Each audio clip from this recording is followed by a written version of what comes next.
Hello, both sides of the conversation family. We welcome you to this virtual space crafted especially for you. My name is Jada Curry, and I'm both sides of the conversation's marketing director and graphics design specialist. I want to take some time to ground us all as a community into this space we are about to open up in, so let's go through our community standards. Both sides of the conversation is providing a safe and honest space for open conversation, so we ask that you all be respectful of that. We also ask that you be respectful of each panelist, host, and participant. We do encourage healthy debates and conversations. Don't personalize anything with anyone. This includes name-calling, bullying, trolling, or shaming. This will not be allowed or tolerated. Your perspective is yours. It is not a prescription. You do not have to agree, but show respect. These community standards apply to all of our live shows and any virtual spaces that we hold on social media, including YouTube, Facebook, Twitter, or Instagram. We want to make sure that we are caring for each other as a community. This is our priority in all of our endeavors as both sides of the conversation. With that being said, I hope you enjoyed today's show and continue to stay in touch with us via YouTube, Facebook, Twitter, Instagram, or all of them. All right, thank you for listening and see you soon.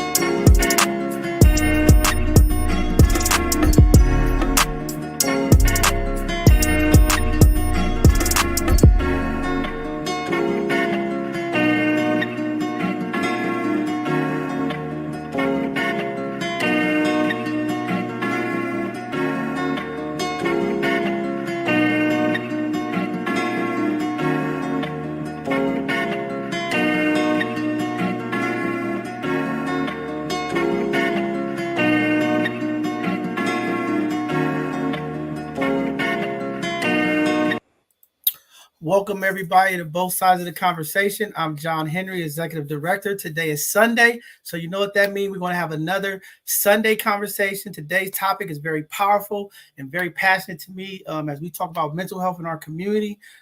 Looking forward to the guests that we have today to have this conversation with community. Before we get started, just wanted to say, one, our prayers and condolences go out to the families who were lost yesterday in the mass shooting in Buffalo.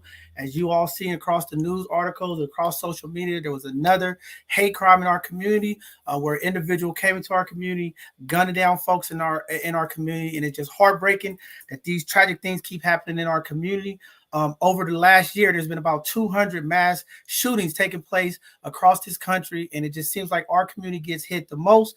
And again, we're not out of the woodwork community. When we talk about the amount of hate, racism, and things that are taking place against Black folks in this country, we are not out of it. And I think a lot of times, you know, the protests, the things that go on with George Floyd, I think we are, as community, we get content after we get some justice. But these heinous crimes are still happening in our community. There's been a number of police incidents across this country where police have violated the people of our community. So we are not out of the woodworks. We have to continue to walk in solidarity. We have to continue to put the heat on our elected officials. We have to continue to rally as community, to stay vigilant and understand what's going on. We are in some wicked times. The energy, the devil is working, and we just got to stay prayed up, and we got to stay aware of what's going on and who's walking in and out of our community. So just tragic to have to bring that to the community today. And also late yesterday was another shooting that took place in Milwaukee. So again, gun violence is on the rise. This is still happening in our community. The real question is, where do we move from here as these hate crimes are still being perpetrated against Black folks? Now, you've seen the president sign an anti-hate bill for Asian community. There's been a number of other investments made across this country, but for whatever reason, we know what it is. When it comes to the Black community, we are thought of less than, and we're not protected. So again, the call to action in this community is, as the men of the community and the women of the community, we have to be vigilant. We have to protect ourselves. Because again, no one is going to save us from the harm and the things that is taking place to our community but us. We can't sit back and wait. And, you know, I'm not here to advocate violence or anything of that nature, but we cannot continue to sit around and let people come into our community, harm our elders, harm our children, and we just stand by waiting for police help. We got to start coming together and coming up with strategies to make sure that our communities is safe. So with that being said, we're going to move on through our community announcements and get into today's show. First of all, I just want to say thank you to all the community folks that have been continuing to reach out to me and wishing me my wellness. As you all know, last week I caught COVID. I am still fighting it, trying to fight these symptoms. But again, I'm not going to let COVID stop an important conversation like this. So there's no way I'm going to let this stop me from today's show, as I've been here all week going hard for my people. This is a very important conversation. Mental health in our community, we know it is so much needed in our community. Coming out of this pandemic, you see the stories, what's going on. A lot of it is driven with mental health issues. And today we're going to try to find out, how do we make it cool? How do we make mental health something that our community can march towards and move forward? So just excited, and thank you, community, for reaching out, supporting me, showing me love. All the folks who've been calling and texting, making sure that I'm good. I am here. I'm feeling a lot better than I did on Tuesday. But again, I'm going to keep pushing through, and I'm here for the community. Some of the world announcements I want to get over, some stuff that's been hitting up the headlines is going on. As you all know, this weekend there was a number of marches and rallies across this country on abortion rights protests. We had a big one in San Francisco here. There was a number of them across the nation, and people are talking about this Roe versus Wade. This is a very important fight. A lot of folks is in, and we're going to have a conversation about that here on this platform as well, because again, we have to have these conversations, these difficult conversations, and find out where our community is and how do we move and get some balance in our community, because not only is other communities affected, but our Black community is always impacted even more than those other ones. So more conversations for that. We're going to be talking about that coming up here in the next couple of weeks. And I'm just hoping that we get some more folks who are willing to talk about it. I know it's a touchy subject, but it's something that we definitely need to talk about, especially in our Black community. Also in Louisiana, the state troopers, 3 of them were charged with misdemeanors. I can't believe they was charged with misdemeanors of the beating of a Black motorist, Antonio Harris. I don't know if y'all seen that over the internet. It was a crazy story. Regardless of what happened, the brother said he was fleeing because he was afraid for his life, but these 3 officers beat them. Not only did they beat him, turned their cameras off to get the other footage that was needed. So they were charged with misdemeanor. We're going to keep everybody posted as we're trying to find more and more about that. But they beat the brother pretty good and turned the camera off. Again, these type of incidents that are taking place in our community are happening. And it seems like white supremacy is striking again in our community, and they're taking little niche and different aspects of attacking our community. We got to stay vigilant. We got to stay together. Also, as I talked to earlier in the hour, the Buffalo supermarket shooting that took place yesterday, where 10 people were killed. I think 13 people were wounded. As an 18-year-old white male traveled 3 hours from somewhere to go to Buffalo to target this community of Black folks. They said on the end of his gun, he had the word nigger on the end of it. So they're going to charge it as a hate crime. And again, to watch the video of this young man jump out of his car, 18 years old, and immediately gunning people down, walking aisle from aisle, and just shooting Black folks as he walked through the store is unbelievable. And then not only the undespicable, he also live streamed it while he was doing so. Millions of people on Twitch was on watching live as he walked aisle by aisle, shooting down Black folks, as it is a game choice. And y'all all know my feelings about these video games, Call of Duty, a number of these video games. I also feel as a part of this violence, not just saying this incident, but we have to watch what type of violence that we're putting in the minds of our youth. But for him to live stream it, a very despicable act, walking up aisle for aisle like nothing was going to happen, and for him to just walk up and shoot those many people in our convenience store is very tragic, terrible. And our condolences again out to those families. That is a difficult pill to swallow, to see that type of stuff in our community, and just to see the cops walk him out like it was nothing. It just troubles me. But again, this is what's happening. This was taking place in our community. Again, community, we got to do our part to be vigilant, be mindful. We get the energies. We know when certain people are not from our community coming in here, we got to be paying attention of what's going on. Some of the community events that's going on, the Alonzo King Lines Ballet is happening. They are still looking for program interns. The deadline is June 1st. Please go out to the email if you have young folks or people in the community that would like to be a part of it. The information is up there on the screen. Also, the San Francisco Rebels Sports and STEM Summer Camp is kicking off from June 6th to July 22nd at the Gateway High School in San Francisco. If you have young folks that want to be a part of this, I think this is cool. bringing sports and STEM together as we want to continue to encourage our young folks to get into engineering and get into science and things of that nature. I think this is a phenomenal program. So I want to say thank you to our brother Nate Ford for putting this together. The information is up there on the screen. The Marsh Youth Theater present Voices of Youth. That is happening every Saturday, 10 a.m. to 1 p.m. through June 12th. San Francisco residents will receive a $250 stipend upon completion. Reach out to Rebecca. That's a great intern shirt. We want to always hear from our youth. Also here at both sides of the conversation, we're going to be kicking off a Sunday youth conversation once a month with our youth. So we're putting all that together. So you all community are going to start hearing from some of our youth, not only here in the Bay Area, but across this country. We want to talk to our youth and feel how they're feeling when incidents take place in our community. Where do they see us at? Where do they think we should be going? So I'm looking forward to seeing what's going on with our young folks and having them speak up about the things that they would like to see happen for them. Also, the Invest Black in Youth Comedy Award Show is taking place August 13th. The tickets are on sale now. Please go to tickets at Eventbrite if you would like to support this event. And not only if you're buying tickets to come see the comedy show, but you're also going to be able to impact some young folks in the community as well. So great event. Looking forward to that coming up in August.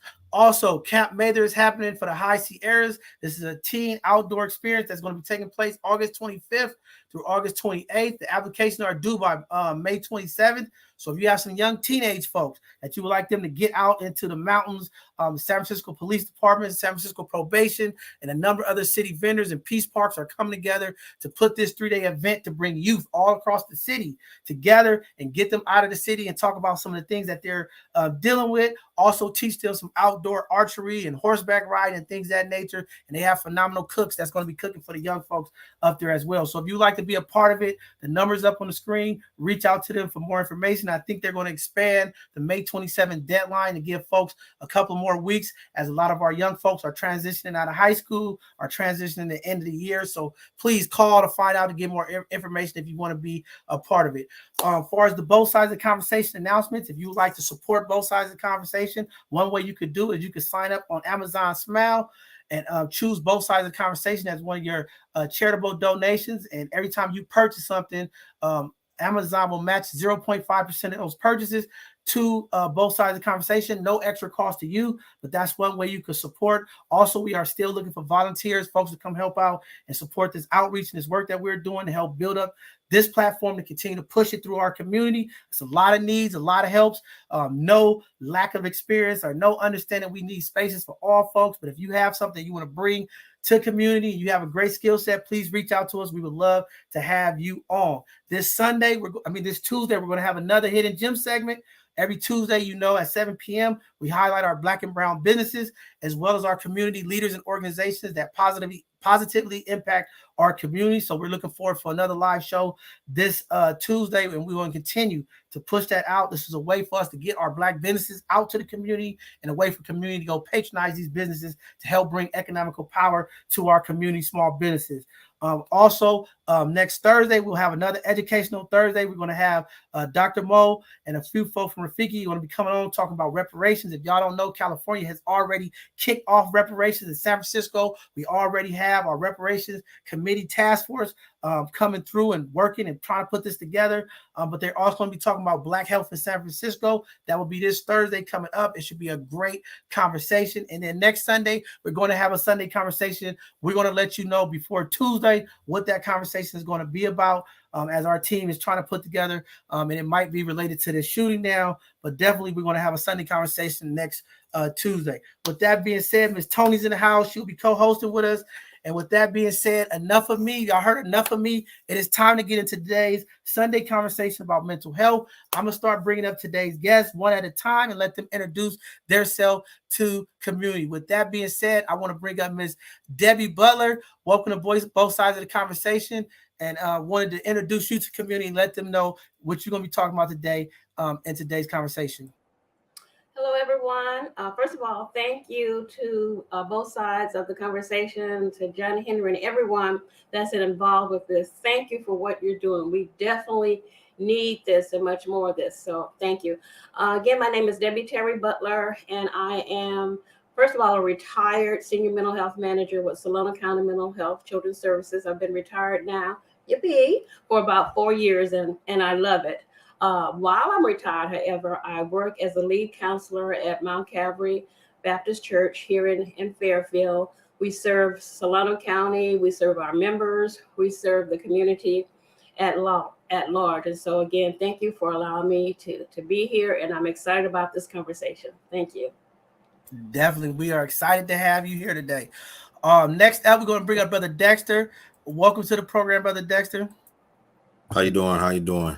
My name is Dexter. I do a lot of things around the community of San Francisco. I also work with the homeless, and I'm an upcoming YouTuber. I just want to say thank you for bringing me on, and I'm ready to get to chatting and spreading the word.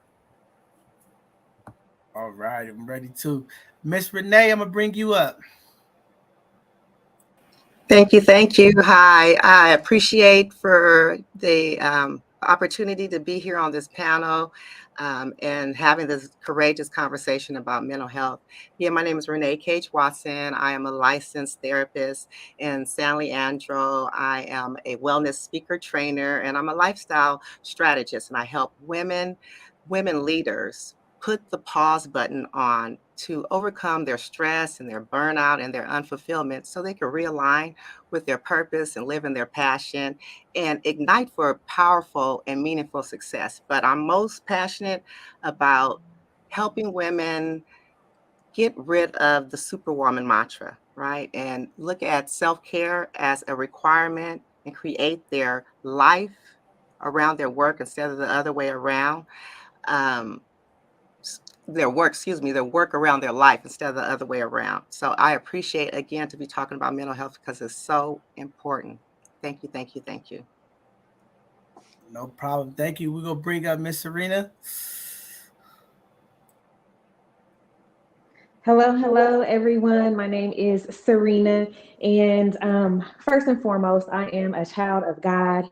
I am a breast cancer survivor and thriver, and I believe I survived on purpose, for a purpose, and that is to share God's gift with the world. I am also a published author. I am a podcast host. I'm the creator of Peace and Serenity Lifestyle Brands, and I'm a mental health advocate. I'm excited about the conversation today. Mental health is really important to me and my family. I've experienced just not myself personally, but members of my family. And so this topic is very near and dear to my heart. Thank you so much, both sides of the conversation, for allowing me to just, share on this platform. No problem. Glad you're here. Last but not least, my guy, Jordan. Hello, everyone. It's good to see you all. Again, thanks to both sides of the conversation. My name is Jordan Stewart. I am an ordained minister in the AME Zion Church. I also am an artist, an advocate, a believer, a dreamer. And particularly, I focus on expressive arts therapy as a medium for healing and change. And so in the fall, I will be attending NYU. I will continue my studies as a PhD student in the educational theater in colleges and communities with a focus in drama therapy. Specifically, my intersections are spirituality, the arts, and mental health for Black communities, specifically HBCUs. So I'm glad to have this conversation. It is much needed at this time and to continue. Man, powerful stuff. And then we have Miss Tony, who's co-hosting with us today. She's in the back, but she'll come up and say hello to everybody in community. Miss Tony. Happy Sunday, everybody. Hi, community. Hi, sisters and brothers. I'm so happy to be here. I'm ready to get right into the conversation, as it's been a challenging week for me. And hearing all the stories of what occurred yesterday, we need to have conversations like this, and we need to have more groups like this. So let's get it going. All right. So we're going to open up again. The conversation is mental health. Why is it important in our community? How do we get folks engaged in it? How do we bring up some of the historic issues? And I'm glad we have a lot of spiritual folks on here because a lot of times we hear in the Black community that at one time, mental health was deemed as a sin and things of that nature. And a lot of churches are doing a lot of re-messaging when it comes to mental health. So just would like to open it up. We could go ahead and kick it off. And I know Serena got a powerful story about her journey Again, mental health is real. Some of these incidents that take place in our community is mental health related. And today's conversation is really, how do we get to focus our folks on this mental health issue? How do we get them engaged to go? And what are some of the things that we need to do to implement to get those in our community? So we can open it up popcorn style. Anybody could kick off and we're going to get the conversation going.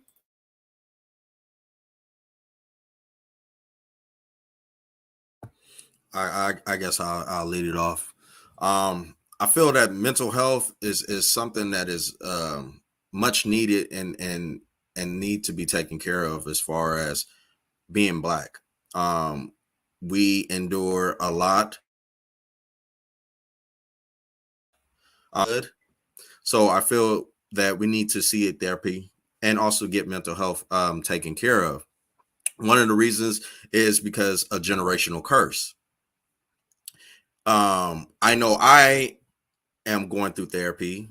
I do mental health with my therapist, and it's much needed because I see I am so much more like my father, which he is more like my granddad. So I am trying to break the curse, and I don't want to be like my father. I want to be a better man than my father. But it starts within yourself. And a lot of people feel that they don't have the courage to step up, but there's nothing wrong with it. It actually makes you a better human being overall in general. So that's what I have to say on that note. So yeah. So when you say you want to be different than your dad, can you kind of explain like some of that? Is it, as far as anger or how you handle situations? Because I think, that's very powerful. When we say we want to be different in something that's impacting us, can you dig a little into that? When you're talking about, is it, anger? Is it, how we deal with situations, or is it chemically, something that's affected to us through our genes, genetically? Well, first, it's genetically. A lot of people don't know that. We suffer from post-traumatic slave syndrome.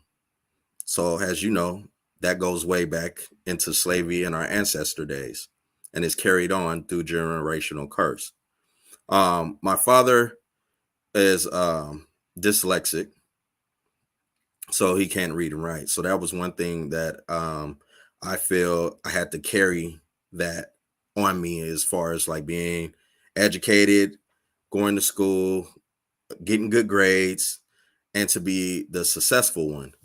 But then I just did my background and come to find out my great granddad was a doctor.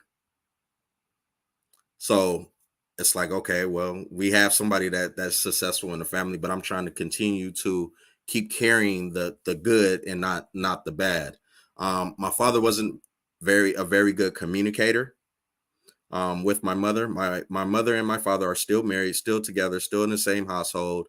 I grew up with both parents, but my father was also the old-fashioned dad. He was the one that worked two jobs. My mother was a stay-at-home mother. As much as good as that sounds, that was not what I wanted as a child. I wanted my dad to be there, but my dad worked a lot, which I understand he had to provide. So what I'm trying to do is break the curse, as far as, they were taught as, whoopings was one thing to give. And, they were very verbally abusive. The older generation is very verbally abusive. And what I'm trying to break is to learn to communicate with my kids and not use physical force, and do more verbally, because I feel you get a better reaction when you communicate with your children, or you communicate with others, instead of being verbally abusive and being physical abusive. So that was one thing that I'm breaking, and it causes trauma. So that's the reason why I'm doing, that's the reason why I'm seeing a therapist. And I can say that it has worked, and it is working for me. I'm more of a better communicator, especially with my kids. I am more a better communicator with my significant other that I was not before in my past relationships.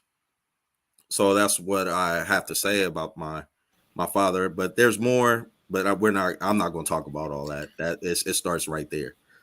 Well, Dexter, let me ask you something. First of all, thank you for being a vulnerable Black man right now in America. And secondly, what got you to do this inner work on yourself? Because, you know, in the Black community, we don't go to therapy. We don't talk about things. We don't want to acknowledge our past and things like that. So to hear you say these things right now, like what brought you to this point of where you figured out that you need to break those generational curses and that you needed to go to therapy? I'll never forget. I was young. My mom cried to me and specifically told me, "Don't be like your dad." And that stuck with me. And it took a long time for me to realize that I was like my dad. And I'm just now realizing this. I am 37 years old. And I'm just now realizing that I had a lot of his traits and I had a lot of my granddad traits. And there ain't no telling if I had a lot of my great granddad traits. So that's what made me say, okay, well, I didn't try everything else underneath the book. I didn't try everything underneath the sun, and none of it has worked. So I'm like, okay, well, let me try therapy. It was offered to me. It was free. So therefore, I didn't have to worry about spending money. So that was no excuse. And what is wrong with us has a whole and has people, we are scared of change. So because we are scared of change, people are still within their comfortability. They don't like to leave their comfortability because they're afraid. So I thought I'll be the different one and decide to go out on a limb and see. And I like what I have come about. My significant other is very proud of what's come about. I feel myself being a better father. And I'm navigating my ways to use that energy and to put it out into the public to help other people that thought like how I was thinking, and for other people that's in the community that are suffering through mental health. Wow. Thank you for that. You know, if I may speak. Go ahead, Ms. Debbie. Yeah, I am just so thankful and proud of the testimony that you just gave, Dexter, because if anyone should be afraid or nervous about the mental health system, it certainly should be Black men. And they are. That's a legacy that we have. And it took me a while to really understand what was going on in our Black community, you know, whether it was getting the COVID shots, but most of all, again, accessing mental health treatment. And it's the history. We have such a profound history, which has led to the mistrust of the mental health system and the medical care system. And it just blew me away, the amount of things that have happened to us as a people. I mean, when we look at the history, there was lobotomy that was done on Black people. You know, that's taking away parts of the brain. You know, the whole studies about schizophrenia, you know, the electric shock treatment, you know, the whole thing about sterilization, all of that. And I haven't even touched the surface about the things that have happened to us as a people, why we mistrust the mental health system and the medical care system. And so once I started learning that, I realized that I had to have a totally different approach to mental health, whether it was working for the county or working now for the Mount Calvary Baptist Church. And that, again, is just a compassion and understanding of what people go through. And even, again, Dexter, just hearing what you're saying, you know, my heart goes out, because whether it was anger, and there is legitimate anger, there's no doubt about it. But what we have to do as a people is to learn to control our emotions rather than allowing our emotions to control us. But again, I share with everybody is that, especially the mental health providers, there's just a level of cultural understanding, whether we, you know, Black, whether we grew up poor or whether we grew up rich or wherever we are now, there's a level of understanding that and compassion that we have to bring to the table. Otherwise, we end up doing as much damage as has been done to us as a community. So again, Dexter, thank you so much for sharing that testimony. It was powerful. And Ms. Debbie, I want to ask you this, and this would go for everybody. You know, when you talk about having the right folks that can help in this mental health therapy, culturally appropriate people, I'm assuming that's what you're referencing. You know, how do we get more Black clinicians, more Black therapists in our community to do this work? Because here in the Bay Area especially, it is hard to recruit clinicians and folks to come in here because of the cost of living. Is that it? Or is it just, you know, Black folks are just not interested because they feel that Black folks won't come and get the services? Because for whatever reason, you know, I look at these numbers. I was looking at this thing. There's more Black sought after degrees in sociology, psychology, but the numbers doesn't reflect the working market of those folks. So I'm still trying to figure out what is it, because it's the highest number sought after degree. It's the most graduated for Black community, Black, you know, sociology and psychology, but you don't see the reflected numbers in the community. Is that the disconnect, or is it, you know, what is that? Because that's what I'm trying to figure out. I'm always trying to figure out what is that. Why is it so many people are graduating, getting these degrees, but when it comes to the community, the numbers of clinicians and access to those folks are not there? I think, and then anybody else can certainly chime in too. I think it's a combination of things. I think are those folk who prefer not to work in our communities or work with our people for whatever their own personal reasons are. I think there still is, though, a small number of us in comparison to our population that go into and get these degrees. I was so excited. My daughters who live in Texas, but they are following in my footsteps, so to speak, and helping people through various localities in terms of mental health services. But again, I think it's both. I think if we can obtain the compassion that is needed for our own people, then there would not be this dearth of folks serving, you know, culturally competent folks serving. But then the other level of that is that if there's not enough people, in the meantime, what do we do to provide services? And, you know, most of you, perhaps you, Renee, especially, you guys know that for years they had this new program at the state mental health level called cultural competence, and we all had to get trained in it and all those kind of things. And it was absolutely amazing, the conversations that happened as a result of just trying to provide cultural competence training. Just amazing. And I really saw my coworkers like, wow, I didn't know they had that in them in terms of racism. You know, it was just really underlying racism that was going on, and yet they were serving our kids, serving our families, you know. And so there's cultural competence, but for me, it's really cultural sensitivity. And so in the meantime, until we can get more of us in this field and serving the people in our community, you know, I think we have to continue that training, but really in a whole different way than the way it was years ago, kind of thing. And so you're right, Brother Don. I think it's going to take a while for us to get to that place. But in the meantime, those of us that we got to keep educating. We got to keep training. We have to keep providing service in a very compassionate way to the people that we serve, to the Black community, the brown community even. I agree. I'd like to chime in. Thank you, Debbie, for highlighting that and elevating that.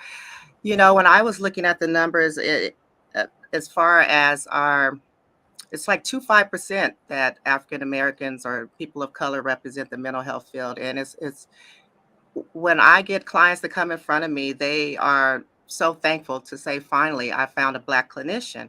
And I think that some of their experiences that they have had previously with working with a white clinician, it was a turnoff. They was like, they had to re-explain things. They felt like it was getting microaggressions within the session.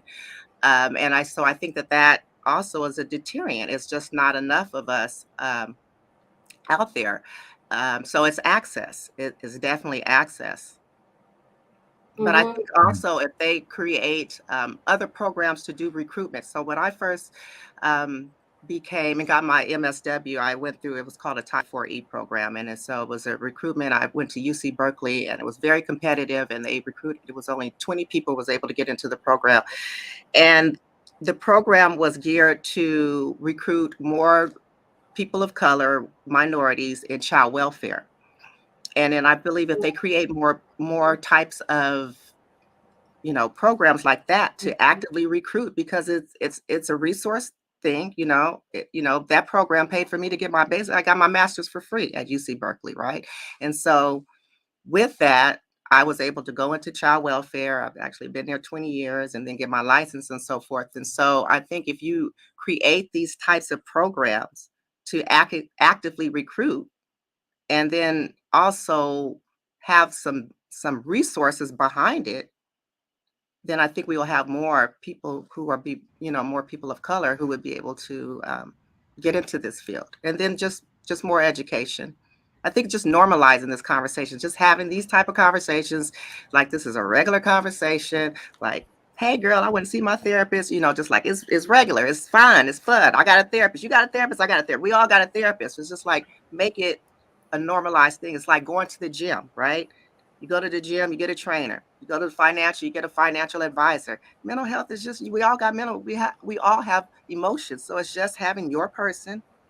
You don't have to be in a crisis. People think like they have to be in a crisis, or they feel like something's wrong with me, right? They internalize something. I'm crazy, right? We throw out that crazy word so much. And it's not about that at all. Just like unpacking some stuff, dealing, whatever you want to talk about is your safe space.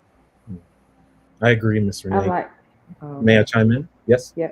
Go ahead, Jordan. That was awesome. I want to speak from the training piece. So as a drama therapist, there are literally only maybe 3 or 4 accredited programs in the United States.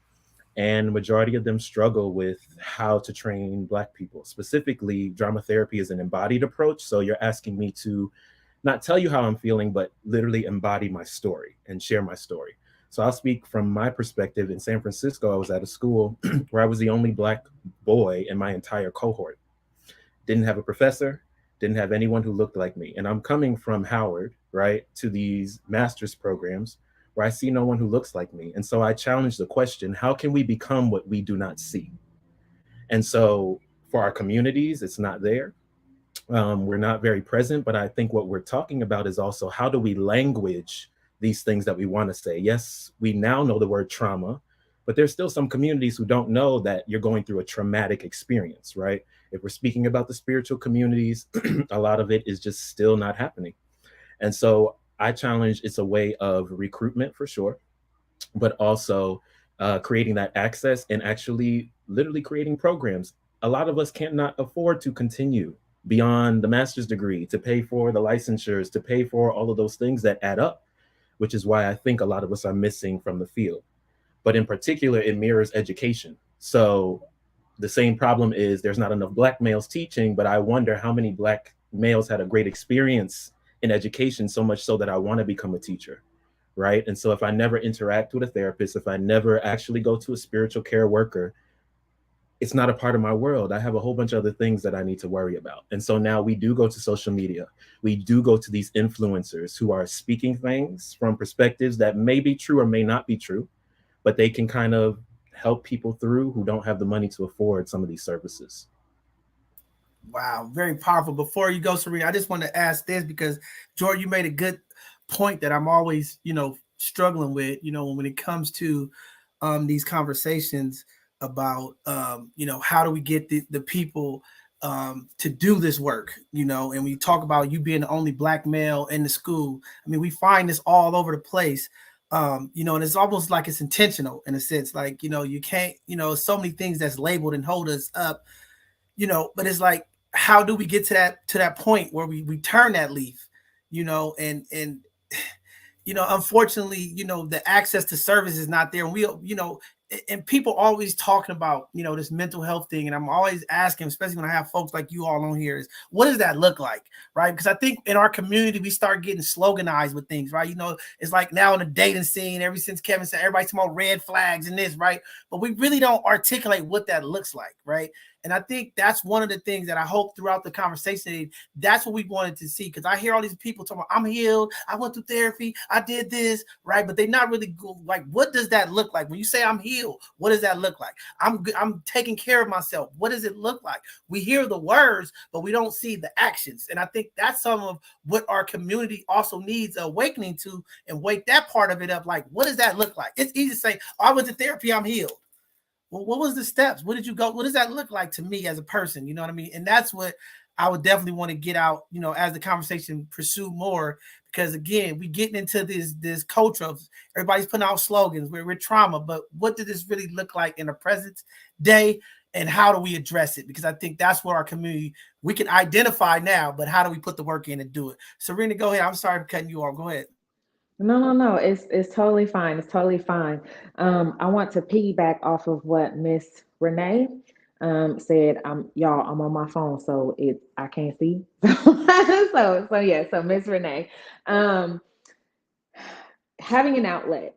I think you touched on a really important piece of all of this, because you're right. It doesn't necessarily mean that you're going through a crisis, right?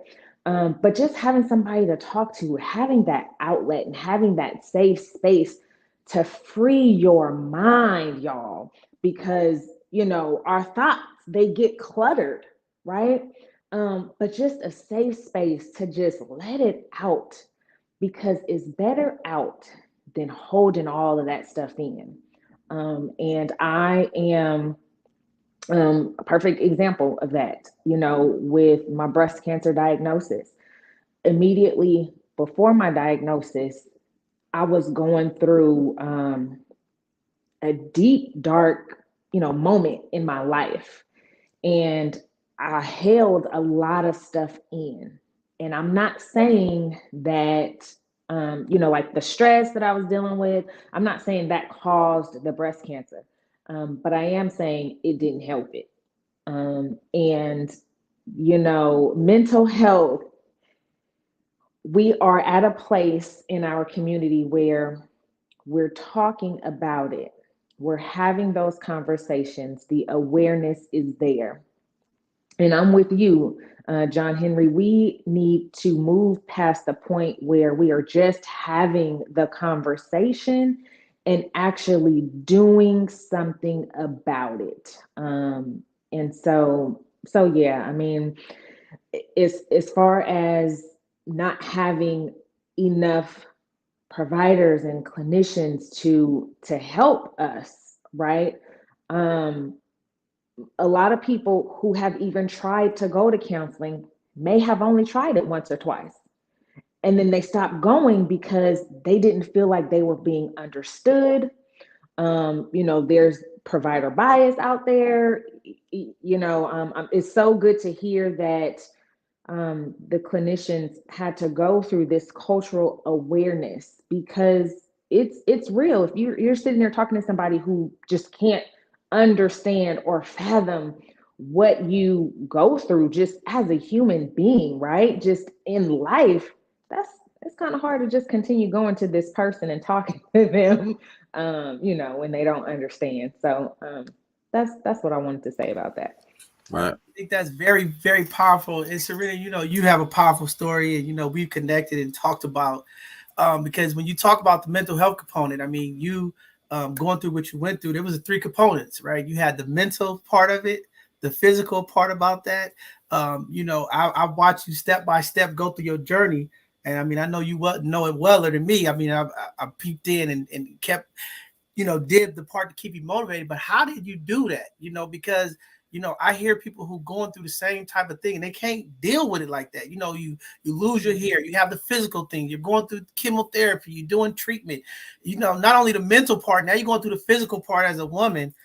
You know, how did you get through that? I mean, what's some of the techniques and the things that you did? Because I know a couple of community folks who are going through that right now, and they're not holding up so good. And we're trying to encourage them. And But you were so strong and powerful, and just always commend you for that. But if you could shed any light on like how did you get through that? Because I think it's one thing to do it mentally, but when you have to go through that physical part and still engage with family and community, and for folks who don't understand, because it's still, like you said, the amount of education and awareness in our community is just not there.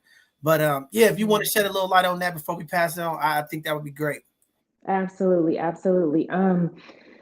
It wasn't all, peaches and cream and rainbows and unicorns. There were days that I had my moments, but I allowed myself to have my moment. I allowed myself to have just that space, to cry. But on the flip side of that, being a child of God, I truly believe that I was going through the journey, like I said, for a purpose. Not only did I survive on purpose, but I feel like I was going through the journey for a purpose. And I knew other people were watching. And I knew that in order for me to survive, I had to give it everything that I had, including being positive, having a positive outlook and not succumbing to the woe is me, right? And it's hard to do. It's not easy. But when you know whose you are and what you believe in and who you believe in, and I know that God is a healer, and I knew that there were people even in my life close to me who needed to see for themselves that God was a healer. And so I think I took that perspective, and it was like I went into like warrior mode, like literally. And every day I would have my moment, but I would speak life over myself. And days were hard because you have to keep that sense of normalcy when you have children. So at the time, my kids were 8, 5, and 4, very young. And there were days where I just didn't feel like getting up and getting dressed. But I got up and I got dressed because the mom in me didn't want them to see how sick mommy really was. Because I knew that it would do, something to them mentally. Here we go, right? Mentally, what we see, right? And so there were days where I got up, got dressed, I did my face, and I made it through. I wrote a book about my journey, not just about my breast cancer journey, but also about my personal experiences with my mental health challenges.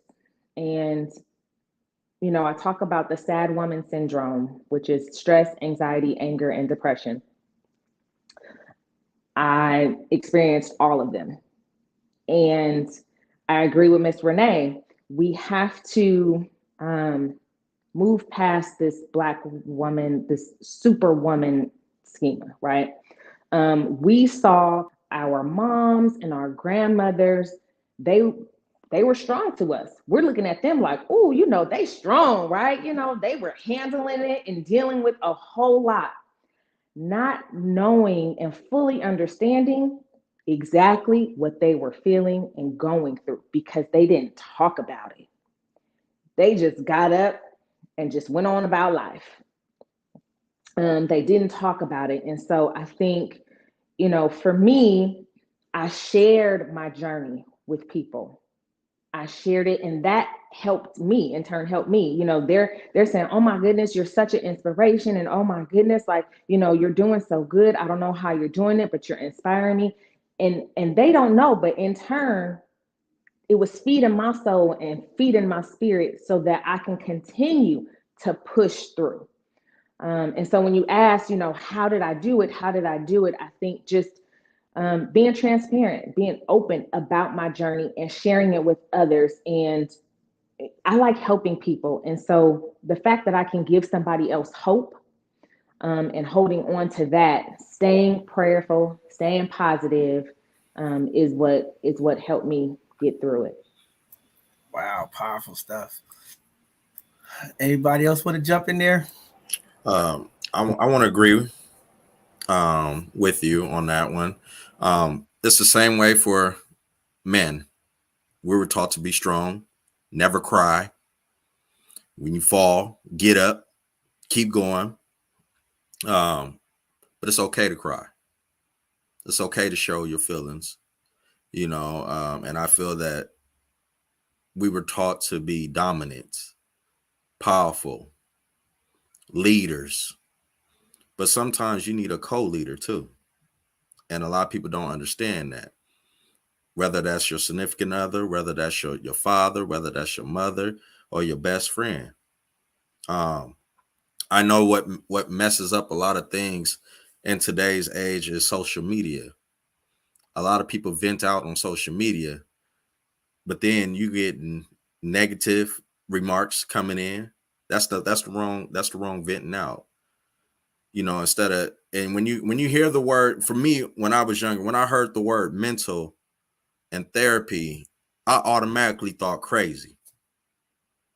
That was the first thing that came in my mind was crazy. When you say somebody getting mental help or anything in that term, oh, that person crazy. So first it starts with the understanding of mental therapy and getting mental help. That's where it starts at. Then it starts with the courage, to have the courage to go to your therapist and open up the door. And then it takes the time. Because when your first two sessions, from what I know, your first two sessions is the introduction.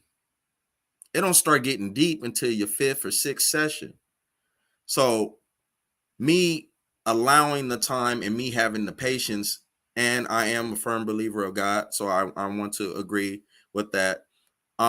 Usually my patience is thin, so I'm not about to sit here. If I don't see no results instantly, I'm gone. So I don't know what it was, but I feel that it was God to give me the patience to let things and see things through. And now that I have therapy and I talk to my therapist, I know I've been holding on to some deep, dark secrets within the family that I wasn't able to vent out, within friends that I wasn't able to vent out. Because when you talk to your friend, you automatically, I'm quiet as cat. I ain't telling nobody. When you know something in the family, you ain't got nowhere to vent out. You certainly don't want to vent out on social media because you got your family on there. So who do you vent to? And us as human beings, we keep that bottled in, and we don't find other outlets to let that out. And that was also causes mental health as well within yourself. I agree. I want to just add to this narrative approach to healing that we're speaking about. And so the art of sharing story, a lot of times in the therapy session, that's what you're doing. You're telling about your past, telling about your present, but particularly in the drama therapy field, we have a form called autobiographical therapeutic performance, where the client, whoever I'm working with, you do not have to be an actor to do so, but you get literally the space and time to tell your story, right? As if it was a performance. We go through a weekly process, all of that. But you invite who you want in the space to hear that and who you want to share that story with. So I encourage people to really think of alternative routes towards healing, right? I advocate for group therapy. If you don't like the one-on-one and somebody's just staring at you and talking, right? You might be in a space and hear someone else's story. Reminds me of the testimony hour, right? Where you're hearing a story about healing, and then another story pricks up. But oftentimes the arts is a catalyst for these stories that are laying so dormant in us. So maybe it's a song you got to listen to, or an art piece, or a dance, or a theater piece, or a poem, right? And then we can express what's really coming up. So I advocate for it all, but I think we definitely need alternative motives towards our healing.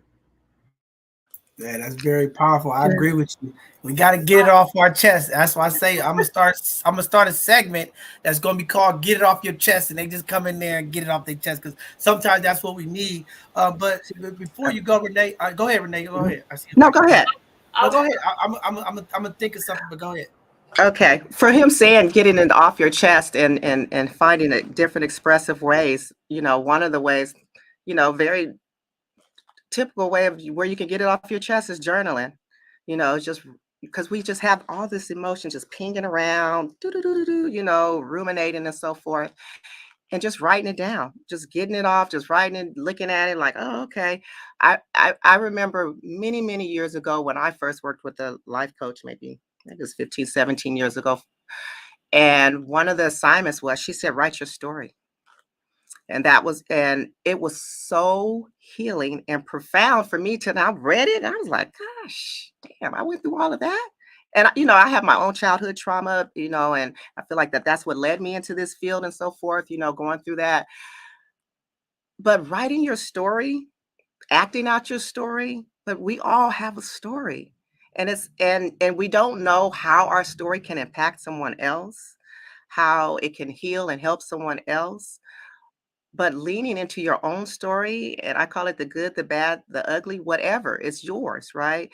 I have a coaching program, and it's Empowered by Courage, and I'm exhausted to empowered. And one of the modules is Own Your Story. It's getting rid of whoever grievances, forgiveness to yourself, for others, all of it.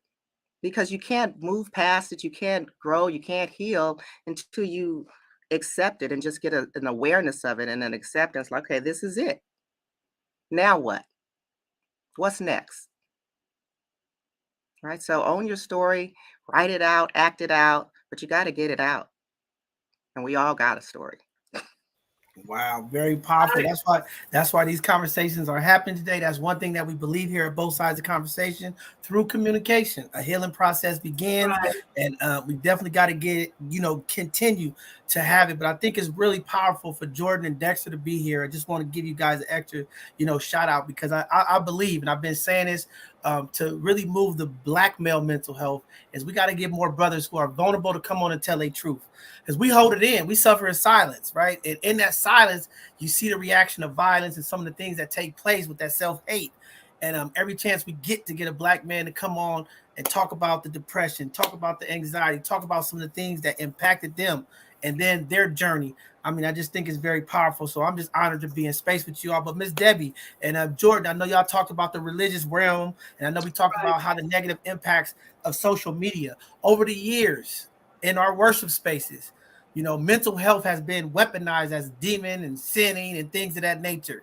And I know a lot of churches and a lot of different religions, they still kind of rub around the edges when it comes to mental health, when it talks about different things that impact the community. With these conversations and with the work that we all do, with access to our senior pastors, I know Brother Claiborne Lee, pretty good brother, pretty open and fair about these conversations. But as a spiritual realm overall, how do we get our spiritual leaders to get behind that movement of removing some of the stigmatization of the devil and sin behind mental health, to move our communities? Because there are a lot of folks who go to the church for those outlets. And how do we get those folks educated and trained up to work with some of our folks and members of the congregation? Well, I think, education and training is very important. And I think it's important not to just utilize those that are licensed. I think we need, well, in the church, we call them lay people. But I think we need those folks who are not licensed, but have those everyday life experiences to share not only their story, but even also to talk to somebody else. Just because I'm licensed doesn't mean I'm an expert in that area. So if we can start talking and training people who are ordinary people who have lived life's experiences and can share. And because we have the church, I think one good thing is being creative and having open forums or having seminars or whatever to invite the entire congregation or invite the community, and then have someone share their story. And of course you have to be careful to make sure that person is okay and they're to a point where they can. But I mean, we've thrived on testimony stories for years, so why not use that as an outlet, as a place to go to start healing, for people to start healing by hearing other folks' story, by hearing about their journey, by normalizing it, like Renee was talking about, and Dexter and Serena was talking about. Normalize is like, I did it. You know, I had a safe place to go where I could vent, where I could talk, and it was okay. And then start explaining what it was like for them in terms of their experiences. And I think that's one very creative and very real way to start opening up mental health, and for Black folks to start trusting it. If he did it, or if she did it, and they're talking about it, they're sharing it, maybe I can do that too. Maybe I'll try it too. I think that's going to be extremely important to take that route, to do that. I agree. I think also I'll speak from the pastoral part. As an ordained minister, I've met so many, as you see, I'm young, I'm 30. So I've met older pastors who don't practice self-care.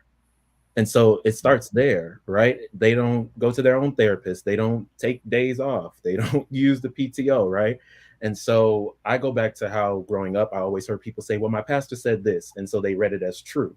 So if the pastor was to interlace these things into their sermon, into moments of Bible study, I've seen a church online do it, where they bring a licensed clinician and also sit at the table holding the word and bringing forth knowledge that way. But I do think we need to practice self-care as these practitioners of it, or else no one else will believe what we have going on.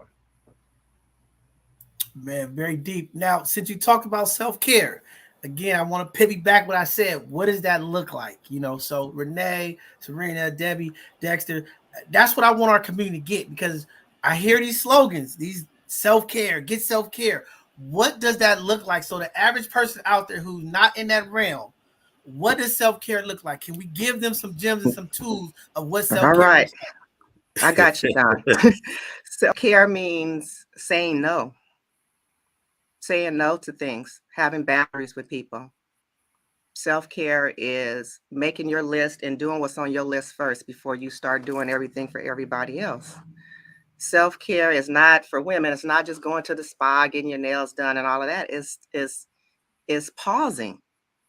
It's doing some stuff on your list that I have my clients write out what I call their sing song list, like everything that make you sing, make you smile, anything that lights you up. Write your list out. Get you your whole inventory list. And it's your responsibility to do something on that list every damn day. Every day. That's self-care. Putting yourself first. I'm sorry. Self-care is not selfish. Oxygen mask on first. That's my mantra. That's self-care. And self-care is going to see a therapist. Self-care is what you put in your body. Self-care is what do you consume? It's what you read, what you listen to, who's in your circle. That's your self-care. It's about caring of you. All of those things is self-care. And it's easy. It's free. I love it. Self-care. I take care of myself. One of the things I share, especially with ladies, is saying no and not feeling guilty. You know, because we'll do that. We'll say no, and then we're moping because we're feeling guilty. Maybe I should have said yes to those kind of things. But it's saying no, not feeling guilty, and then proceeding with taking care of yourself. Because if you don't take care of yourself, there's no way you can take care of anybody else anyway, you know. And then for those religious folks, I talk about how Jesus rested, you know, how he would go away from the crowd and rest up. And so, because sometimes people think that is selfish and it's a sin. So maybe I better not do that, but it's not, you know. So I just pull all that together so that people will learn how to take care of themselves. Yes, self-care for me is just, you know, my whole brand is about peace and serenity. So really quick, for those who don't know, the root word of my name, serene, means peaceful, calm, and serene. And as I was going through my breast cancer journey, I not only found myself, but I found peace, right, in the midst of cancer and chaos. And so self-care is, you know, maintaining my sense of peace, my inner peace, not allowing anybody to disturb my peace, you know, protecting my peace. And, you know, you guys said, okay, you know, saying no sometimes, yes, and not feel bad about it. You got to put that and not feel bad about it. Don't feel shame about it, right? You know, and getting my peace, I create my peace in many different ways. You know, I love music. I love to dance. I do all the things that I love, right? I love candles, certain fragrances. I do all the things that I love. Right now, I'm doing a 30-day mental health challenge, on social media. And the other day, I challenge people to write down the things that make you happy, right? Write down the things that make you happy. Now make a plan to do that. We gotta start putting ourselves, our health and well-being first, because we're not going to be any good to anybody else if we don't. And so it's really important. And Ms. Renee, you're right. Self-love is not selfish. It's not being selfish, right? It's not. You have to love on yourself. You've got to love yourself before you can love anybody else. You got to. And you spoke on something earlier about when you were sharing about how you were speaking to yourself, right? John, you're saying, what does this look like? Our self-talk. It's like really our self-talk, how we speak to ourselves, how we encourage ourselves. It's all that inner chatter. And it's like really being mindful of what am I saying to myself? Is this helpful? Is this true? Question it. Pause, right? That's the, we talk about it like the internet haters in the world. We are biggest haters. We be talking so bad to our own self. We put ourselves down. We criticize ourselves. We demonize ourselves. We do so many, we hurt ourselves. So slowing down and stopping that negative, that inner critic, right? That negative self-talk, those cognitive distortions, those way we respond, like slowing it down. And so that's one of the things when you're in therapy, you learn some of those tools, the awareness. Because it's one thing to just vent, but then it's like, well, it ain't just about venting. Therapy ain't just about venting. It is getting it out, but then you have to have some tangible tools to when you get into a situation, how are you going to respond? Because this is about how are you responding? That's good. That's good. And I look at it like this too. If you have a friend who's down and out, who's sad, who's going through it, what would you say to your friend? How would you encourage them? Now turn around and do that for yourself. Turn around and encourage yourself. So I'm sorry, go ahead. Well, one of the things is first of all getting rid of the toxicity and knowing the difference between something that's toxic. A lot we as people don't realize what's toxic, and that could be somebody that you've known for 20 years, and you think it's okay, but when you sit down and write that pen and pad down on is it beneficial or artificial, you'll find out that that person was artificial the whole time. And that was one of the differences for me. And that can include relationships, that can include your cousins, that can include your own parents. And it's hard to say, but sometimes you may got to deal with them from a distance. You know what I mean? And it's not to throw no shade on nobody. It's just a simple fact of what's good for me. Like you said, what is good for me. I sometimes go to the water and let my thoughts out. Sometimes I go fishing, and ain't nothing peaceful than nature. And that's what God gave you. So I try to utilize things of what's been put on this earth and in a positive way and use that as my inner peace, working out. And it also can include on what you put in your system. Are you putting drugs in your system? Are you putting alcohol in your system? What's your eating habits is like? What are you eating? Are you eating meats? Are you eating just reckless? That messes with your mind, and that messes with your body, where your body is chemically imbalanced, which messes with you mentally. And a lot of people don't understand that because we're not taught that. So it starts, like you said, within yourself, and it also starts from your childhood. I feel that we should have counselors and therapists in schools, as young men and women. I know when I went to school when I was young, it was only 8 black kids in the whole school. I went to pretty much predominantly all white and Asian school from my elementary year and my 8th grade year. So I got called all types of names and porch monkeys and all types of everything you can think of. And it was mainly for my own people. So with that, I wish I had a counselor, because you can't go and tell the teacher to do things. And me being young, 6, 7, 8, all the way up to my teenage years, on up to high school, I didn't have no outlet, to no one to vent to. Your parents can only do so much. So I feel it should start within schools. We need therapy, because I wish I had someone to talk to vent to figure out an outlet on how to deal with it, because my only way of dealing with it was through physical violence. And what good is that? Especially if a person is seeing it in the household and then going to school and doing it at school. So Yeah. if you've been dealing with this for your whole childhood, and once again you're 37 years old, and you just now realizing that you can go out and get therapy, we could have been nipped this in the bud when I was 5 years old, and I would have been a whole different person. But once again, I feel God put me here to tell my testimony and my journey. So I'm not going to complain, and I'm not going to go against his will. But if we had that in school, things would be a whole lot different for a lot of kids. Maybe it would have stopped the kids from shooting up the schools if they had therapy in schools.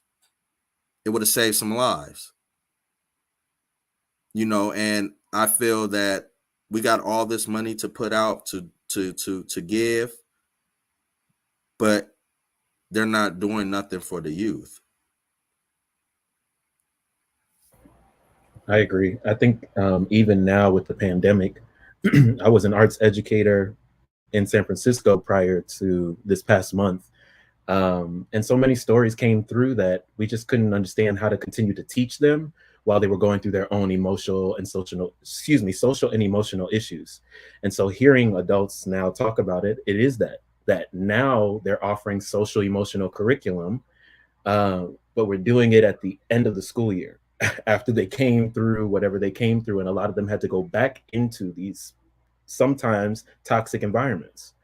And so it was hard for me to even get students to write an essay, to turn in a paper on time, right? And there's no motivation. So I think we're still at a standstill even now. And I argue that California has a great model of mental health and mental health practice, but where is that for Alabama, Georgia, Jersey, everywhere else around the world? Wow, that's very powerful. Sorry to cut everybody else. We just got breaking news. 1 person was killed, 4 people was hurt in the California church shooting in Southern California. So again, people are just losing it. And these conversations is very powerful, real. That's just coming through the news.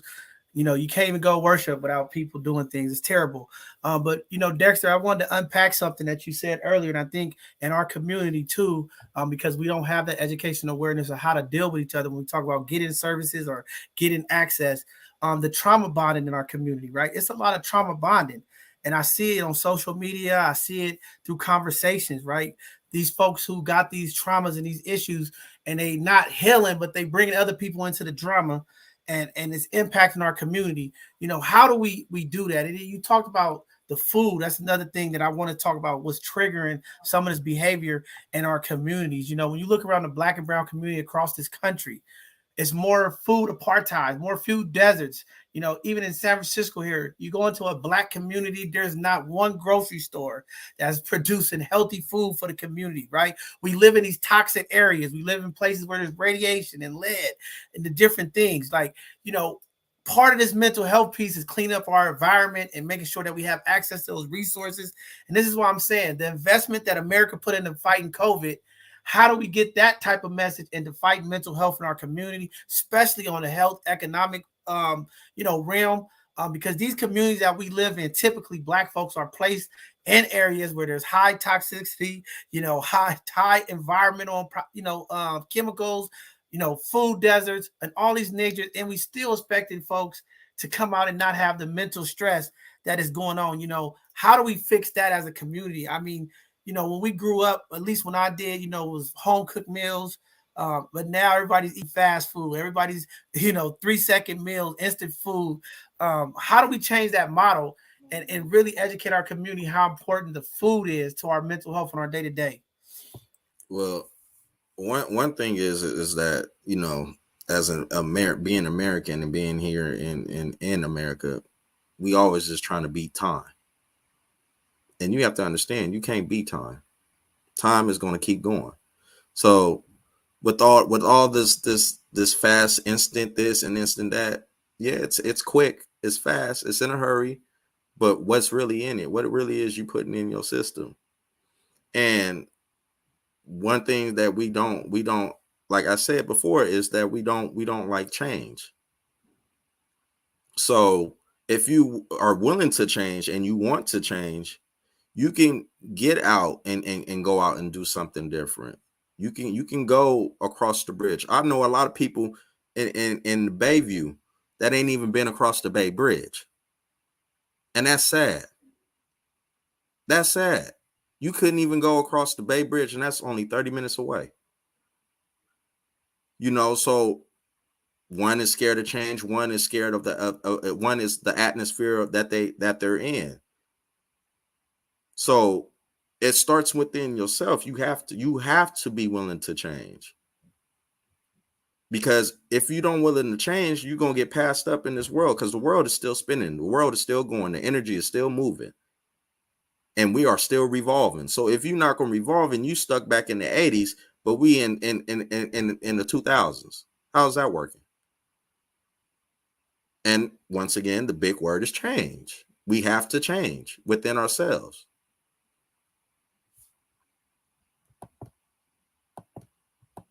That's deep. Go ahead. Anybody else want to jump in there?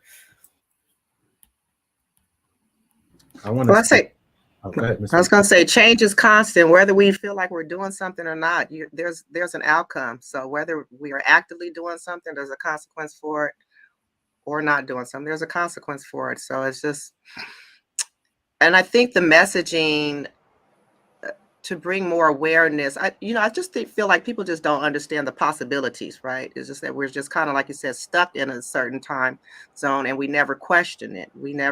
Well, that's just the way we've always done it. And so I think when we just keep continuing having these conversations, well, let's examine that. Is that helpful? Again, is that helpful? It's just really taking ownership and questioning for yourself. Is that helpful? That's just because this is the way it's always be done. Is that helpful for my life? Is this working? How's this working? Like Dr. Phil used to say, how's that working for you?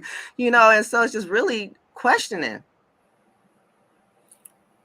I know that within the Black community is that we're scared of failure. That's the biggest thing that we're scared of. We're scared of failure. We're scared to start our own businesses. We're scared, and with failure comes change. So if you comfortable and this has been working for you all your life, why would I switch it up? But they're not knowing that there's something better over that wall. So you've been stuck with the same job, for example, making $18 an hour, whatever the case may be. And the man up above been pushing you and been giving you signs for you to go look for another job, but you so stuck because the benefits is good and this is good. I don't want to do this. They're gonna mess up my Section 8 and blah blah blah blah blah blah. I don't want to make more, but man, you got a job over there waiting for you with the door open, making 40. But you're so comfortable, and in your mind we've been taught that failure. Oh, I don't want to fail, and if it ain't broke, don't fix it. But on the other side, God got something for you, waiting, but we stuck. And that's the big deal about it. It's like, it's okay to fail. It's okay to bump your head. I think we have to keep having these conversations and keep talking and keep training and keep educating. And, the message really is that it's okay not to be okay at any given moment in time. and really work at it, and starting again with self. But again, if we're going to educate the community, we have to keep these conversations going. We have to go work even through the churches and do training and do educating and all those kinds of things if we're going to make any dent in it. I mean, I know the conversations have started because COVID kind of was the catalyst for people to start talking. You know, we know see the celebrities that are starting to talk out and about their own mental illness or mental wellness or challenges or whatever through the celebrities. But again, I think to utilize the churches and these formats and everything to just keep the conversations going, keep that narrative to a point where we can really change and really believe that it's okay not to be okay, and to utilize mental health services in our communities is going to be crucial. Yeah. I was going to piggyback off of what Dexter was saying. The spirit of content is real in our community. We're so comfortable, and you talked about change, right? We're all afraid of change. We're afraid of the unknown because we don't know what it's going to look like on the other side. But we have to get to a point where we know that we deserve better. Where is that, right? Where is that? Where is the fact that we know that we deserve better? So we have to get to that point.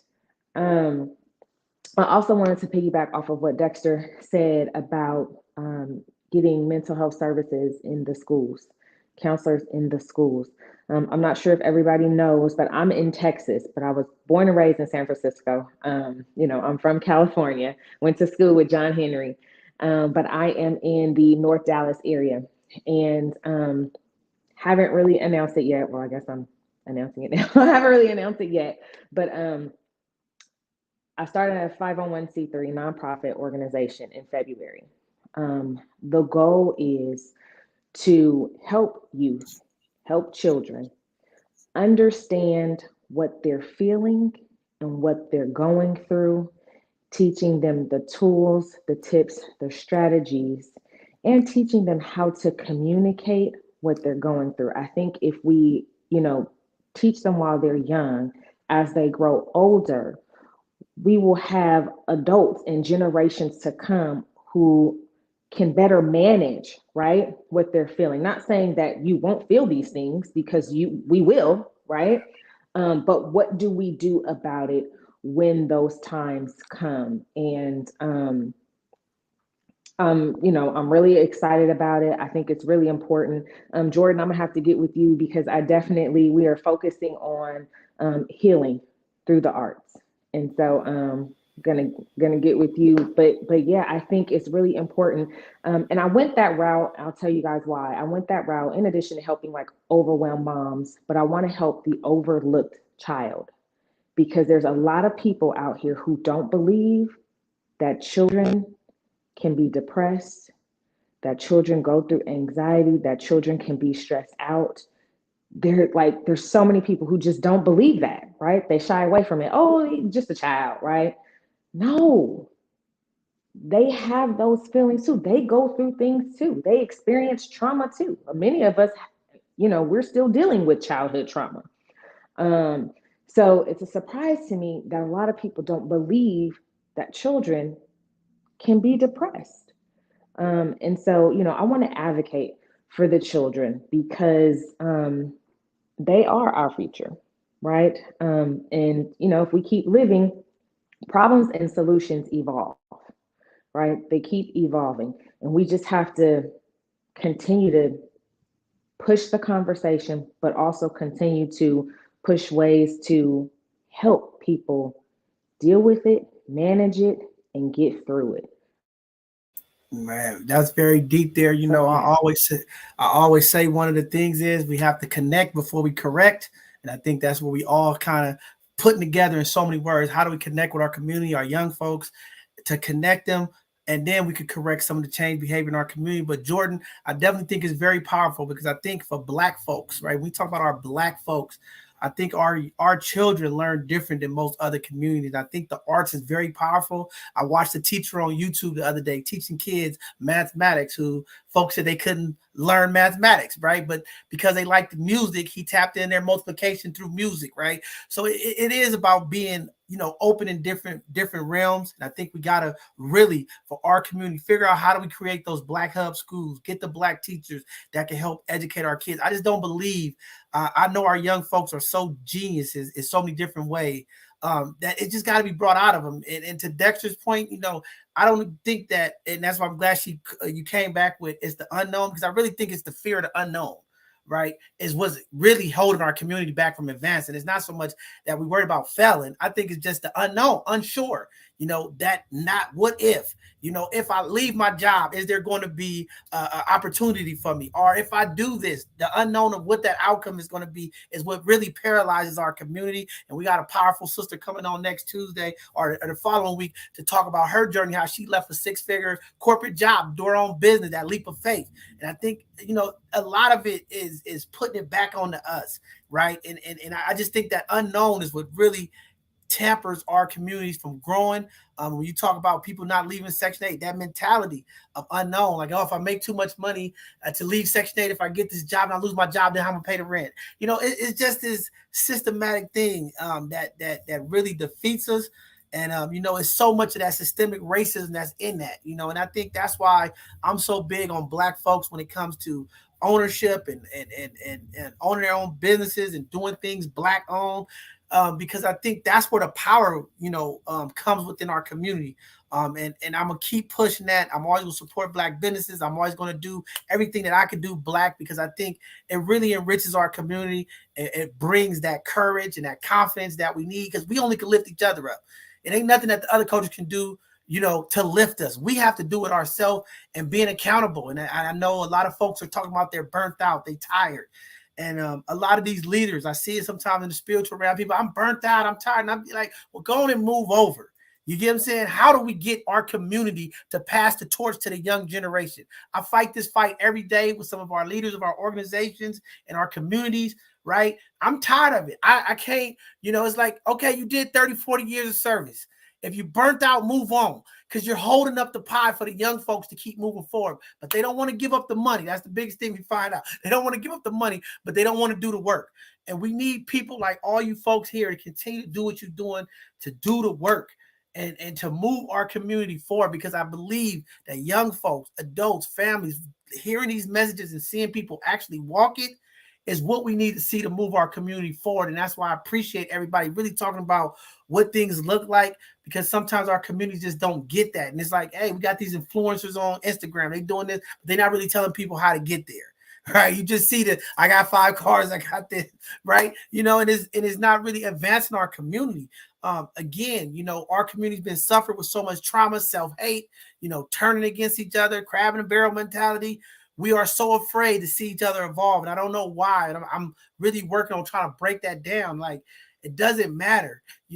My job is to support you. Your job is to support me, and we can lift up each other. There's no big I's, little U's. Together, if we take this journey of healing, we take this journey of empowerment together, the better off our communities are. So it's a lot of work. But Dexter, you hit it right on. I mean, we got to start turning this wheel, because our community is getting hurt the most. And again, if we don't wake up and stand up, and if we don't get our elders of the community to reach down to our younger folks of the community and pass this information and pass this knowledge, it's going to hurt us another 20, 30 years. I am tired of elders going to the grave with all of the information because of their egos, because of how they feel with the power. It's destroying our community. It's divisive. We got to lead. We got to pass the baton. I'm encouraging that. I keep saying to our elders of the community, pass the torch. Okay, as they say in the church, pass the pulpit. We got to get the young folks. They're not coming there because they're not relating to it. There's a shift that's happening right now. There's mental warfare that's happening in our country. Okay, and again, it's going to take us, and we got to have trust. I just think sometimes our elders don't believe in our young folks. And I'm going to tell y'all, I believe in our young folks. We have some talented young people, okay, that are capable of taking the torch and moving it forward. But again, some of them feel like, why should I get involved when they don't never give me an opportunity? That's why every time I do events, anywhere I go, I always try to let the young people speak. I'm tired of the elders. I want to hear from the young folks. We are working for them in their behalf.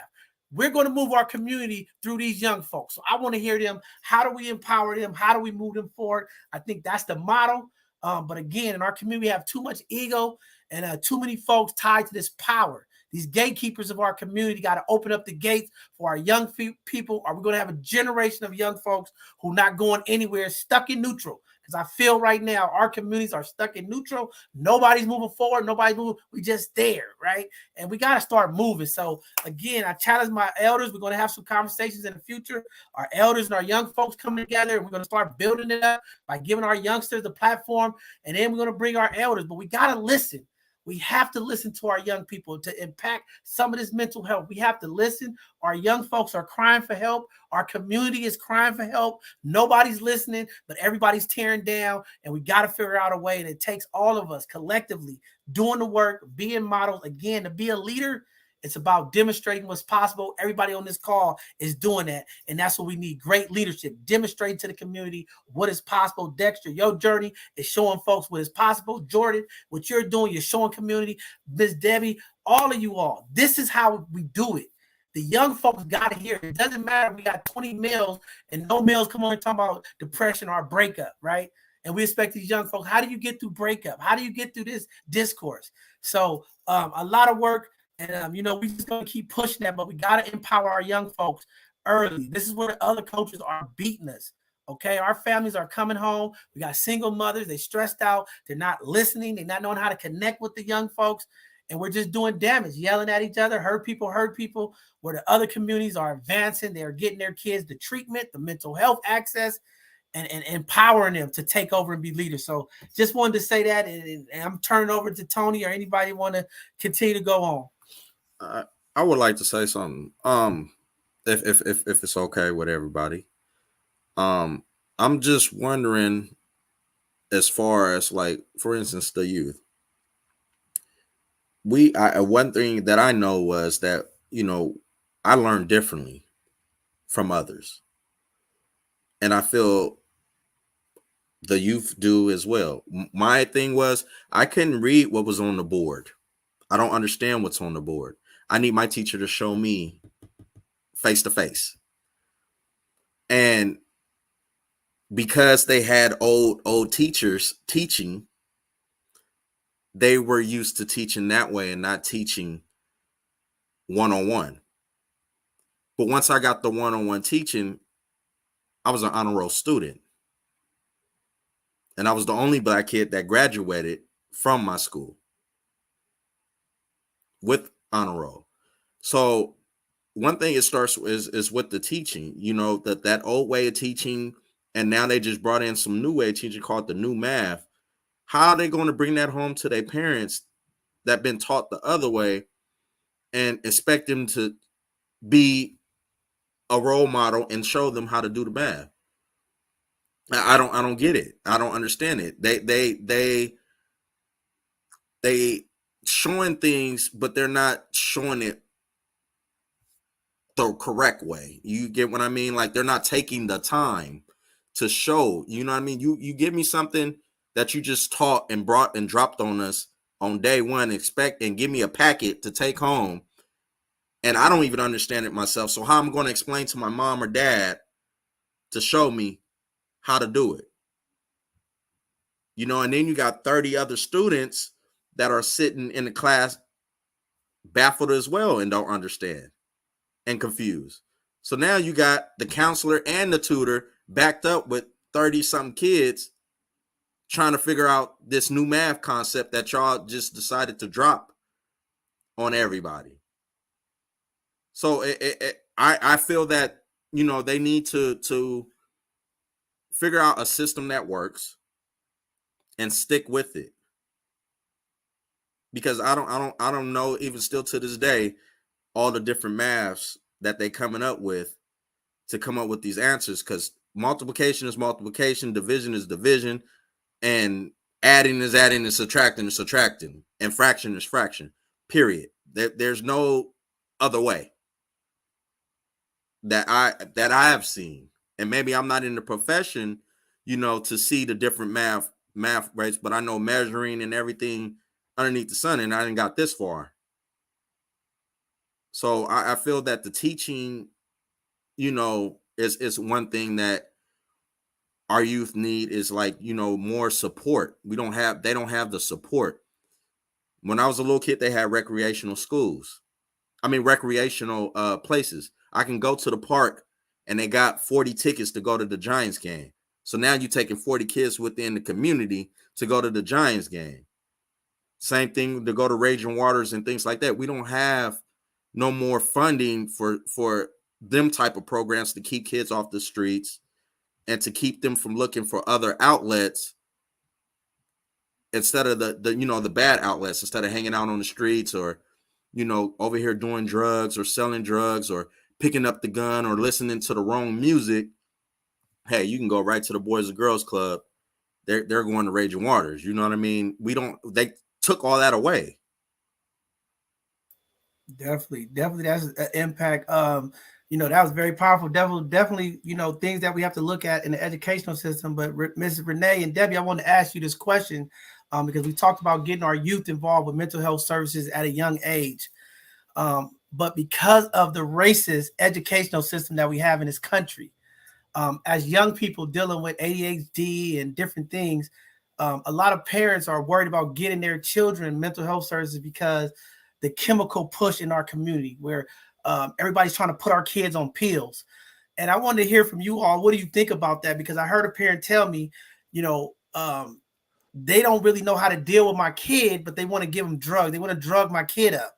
And I think the pharmaceutical side has really impacted the Black community with getting mental health. And I want to get you all opinion because I've heard folks say that, I didn't want to get help because all they want to do is give me this crazy medication and have me out there.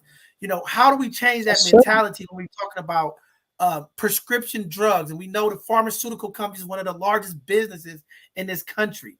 And I think that's a fear and that's a trauma that our community are afraid to get these services because when they feel something, whether it's in the schools or as in person, they feel, John, all they want to do is drug me up.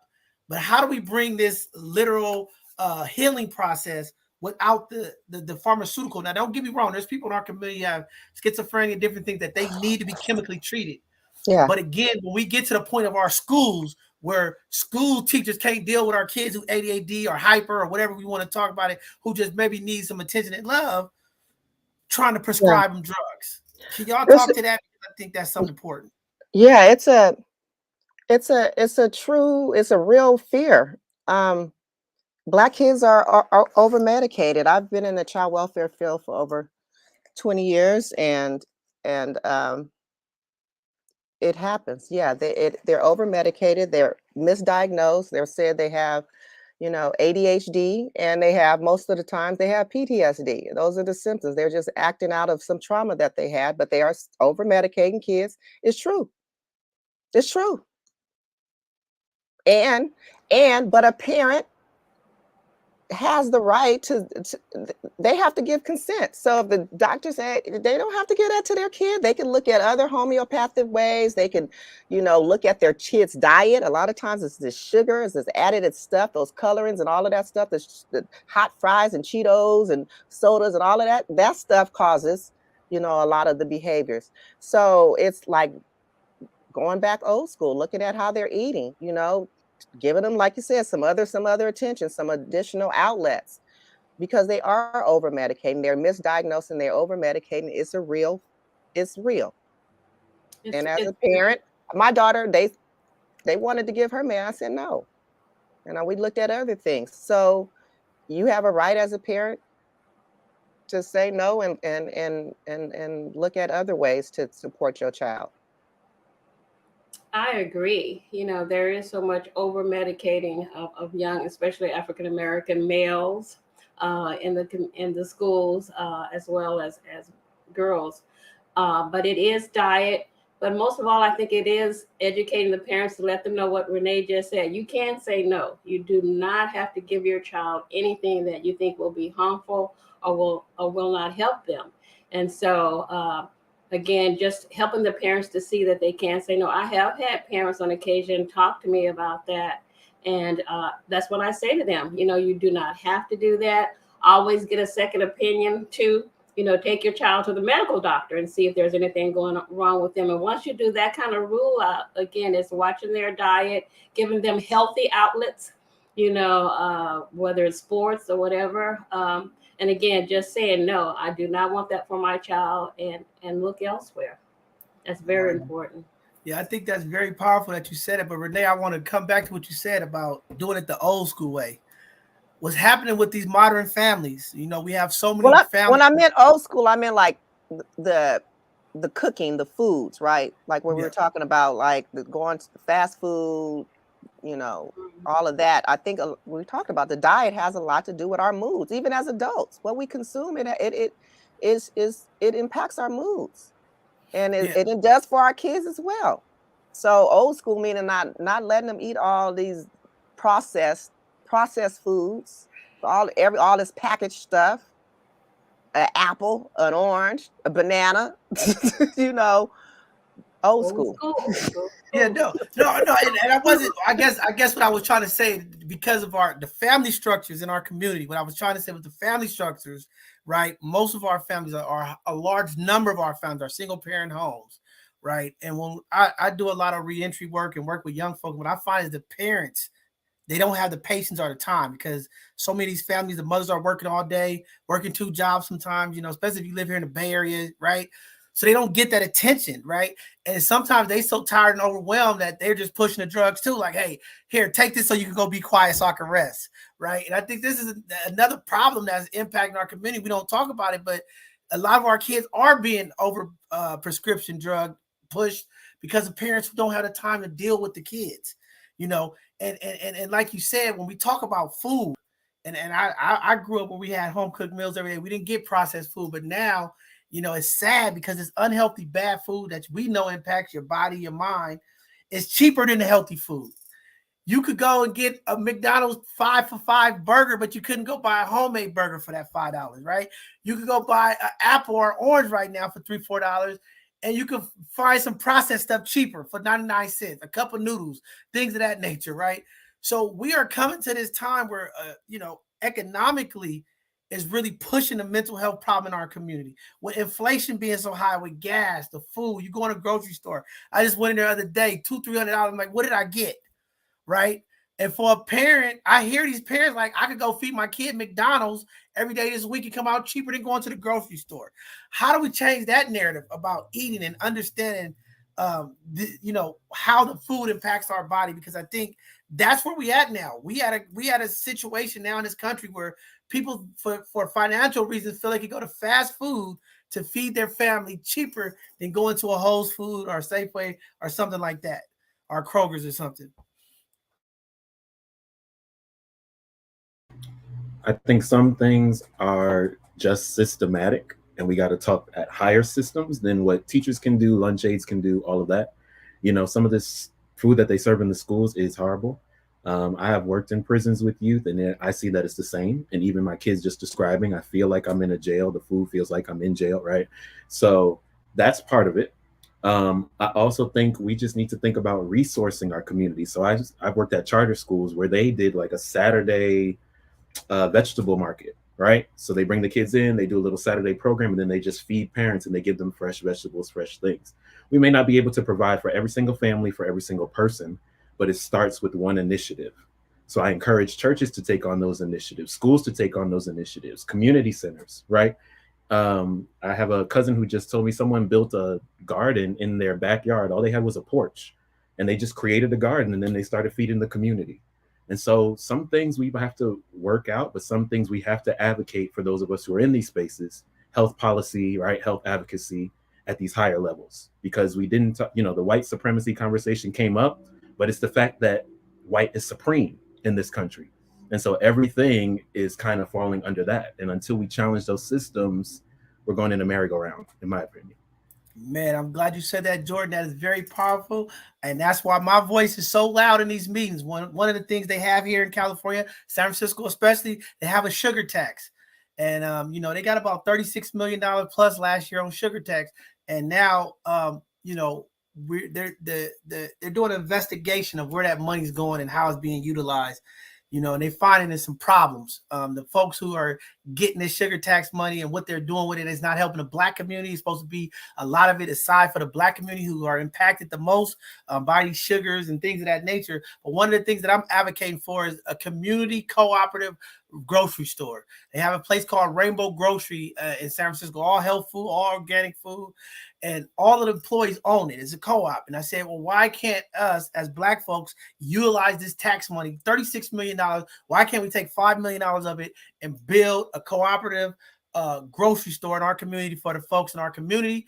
And we utilize the funds to, one, purchase and support other Black and brown farmers throughout California to empower our community. And I'm on one of these task forces, and we're going out, and I'm gonna keep pushing it because I agree with you. I think we could do a lot more with our own gardening and bringing mixed vegetables and bringing healthy foods to our community. And that's why I want to utilize this platform as well for our educational Thursdays to make sure we get these nutritionists to come on there, because I think one of the gaps that we're missing in school is, young lady told me, John, I didn't know about nutrition until I got into college. So how do we bring to our younger folks the importance of nutrition, and to our families in the community that don't know some of the nutritional factors to help impact our young folks? But I'm fighting, I'm screaming and kicking, Jordan. I've been on those calls with them. We got some more coming up, and I'm like, hey, we need a Black grocery store in our community, especially in San Francisco. District 10 is the largest representative of Black folks in the city, and there's not a grocery store but 5 miles near the community. So not only are our families are impacted with gas, they can't even drive to the nearby local spot. There's not a grocery store within 20 blocks of our community, but you drive down the street, there's a liquor store at every corner. You get what I'm saying? So that's the fight. And I think that's why these conversations are so important. We tie in mental health to food security and to community needs. This is the call to action. We got to get our supervisors, we got to get our mayors, we got to get our folks to understand we're not playing about our community, and it is time for Black folks to engage in this. Okay, we allow this to happen in our community because we don't fight. And this is why we got to get civically involved, and we got to understand these processes. Because again, I'm fighting them every day. But again, when these liquor stores and these folks are invested in our political folks, they get in there and they get these political agendas and tax breaks and all this stuff in our community because we're not involved. So again, I keep telling our Black folks in the community, I know we don't want to get involved. We've been traumatized from the voting system, but we got to get involved so that we can get these liquor stores and this stuff that's bad for our community out of our community. There's 20 McDonald's within a 15-block radius in the Black community in our city. We got all kind of fast food restaurants, but when it comes to real healthy food, nothing's in sight. And these food apartheid is happening all over our country when you look at Black communities. And we got to go back to taking our own ownership. And that's what I'm saying. Sometimes we always want to align with other communities. And I think we just have to do it ourselves. It's the only way. We got to self-preservation is the most important thing, and we got to do it in our community. So very, very, very good point bringing that up of how do we bring these foods to our communities. Tony, you want to jump in there? Yeah, I just wanted to say something that Dexter talked about as far as like the educational part of it. Being a single mom, like during the pandemic, it woke me up, it woke me up to get to know my kids on another level, to see how they learn, to see how they eat, see what's be in their business. And I say this to say that like, I struggled with that math situation that you're talking about. I have a first grader and a third grader, and my third grader brought home some math, and I was just like, I really don't understand what's going on. I never understood math before, but now I really don't understand. And I say this to say that like, you have to be resourceful for yourself. You have to go on YouTube, just like you go on social medias for everything else. Go to YouTube and check out videos. Go into the classroom, talk to the teacher, have a tutoring service with the teacher if you have to, you know what I mean? And then bring that back to our communities, because we already know that they're not setting our kids up to thrive, And so unfortunately, we have to be in every situation of our child's life in order to help them thrive. Calling out to the community, finding resources where they do tutoring services. I had my daughter doing tutoring Friday, Saturday, and Sunday. Yes, that's the weekend, but just like you can go play and do this and do that, you could take 30 minutes to an hour out to do tutoring. So I don't blame the system all the way, because the first teacher is the mother, the father at home. And so everything that they don't get when they walk outside of that door as a parent, you got to be on top of it and make sure that they have what they need. And so I just wanted to chime into that because I understand where you're coming from, and I do agree with what you say, but I also agree that unfortunately we have to get up off our butts and do extra because we don't have grandmas and a community and, the neighbor. Back in the day when I came home, we walked home from school. We can't walk home from school no more because we're gonna be stressing and worried. Even though they got iPhones and stuff like that, we got to think about them stealing that from the kids at school. By the time you got home, the neighbor knew what you did, the pastor knew what you did, the aunties, and everybody was in your business. And so we got to start being back in these kids' businesses and back into our community businesses. And that's all I want to say. I mean, I don't know how we're going to start or where we're going to get, but I do believe that we will ascend through all the struggles that have been put on our community. And thank you all for being here and giving all these resources and things. Yeah, thank you for waking that up. I mean, it's going to take our community approach. We got to get involved, and I know we tired. I know I hear a lot of folks, I work all day. But if we really want to impact and make change, we're going to have to all do a little bit more to bring this village support, this mental health. We got to keep talking about it. We got to keep uplifting it. We got to keep waking it up. These stories keeps happening, but for the moms on here, definitely reaching out for support. I see a lot of these small women groups to encourage women happening. But the stuff that we're seeing across the news is really disturbing, is really sad because I understand the struggles of being a single mother. My mom was a single mother. Just, even through all of that, I just never seen, the amount of Black women killing our kids. And it's so unfortunate. And that's why I'm saying, today's conversation about, even on social media, we see women on there crying out for help. How do we not laugh and say this person is crazy and things of that nature, and we really reach out and support them? I'm tired of opening up the newspaper, finding out more and more women are, throwing their kids off the bridge and putting them in the car, setting them on fires, and, after a bad breakup, taking it out on the children. That all stems from mental health, knowing their self-worth. But we got to continue to do this work. I mean, it's very disturbing, and I'm seeing a trend of this. And, somebody told me, John, this has been going on. I said, yeah, but not like now. And maybe because it is social media, everything's being highlighted more. But the amount of death that I've seen over the last month of single moms taking it out on their kids without we rather killing them or over abuse, we got to come up with some ways. And it starts with these type of conversations. But I'm asking community, if you find somebody who's struggling, I'm even talking to some of the community hubs, how can we open up a space on the weekends where we can get these mothers a break who are single mothers and don't have family support, doesn't have their kids' father support, so that they're not just going to the edge and throwing their kids off bridges and things of that nature, or just leaving them. I mean, we've had 20 stories of that just the last couple of weeks, women just going in the store, walking off, leaving their kids in there just because they don't want to deal with them. But patience is everything. We're going to continue to further these conversations. I mean, we got some work in our community. Our community is hurting. I know the past trauma of slavery, the oppression and things that we deal with day to day here in this country, but we can't give up, community. We got to keep fighting through this. I know it's sad to always have to say we have to be the resilient people, but that is just what we are here for, to pick up the missing pieces and put it together for the puzzle. For our young generation, we got to give them hope. So many of our young folks, we didn't even get to touch on that much today about the suicide rate against Black teens in this country is going out of the roof, out of control.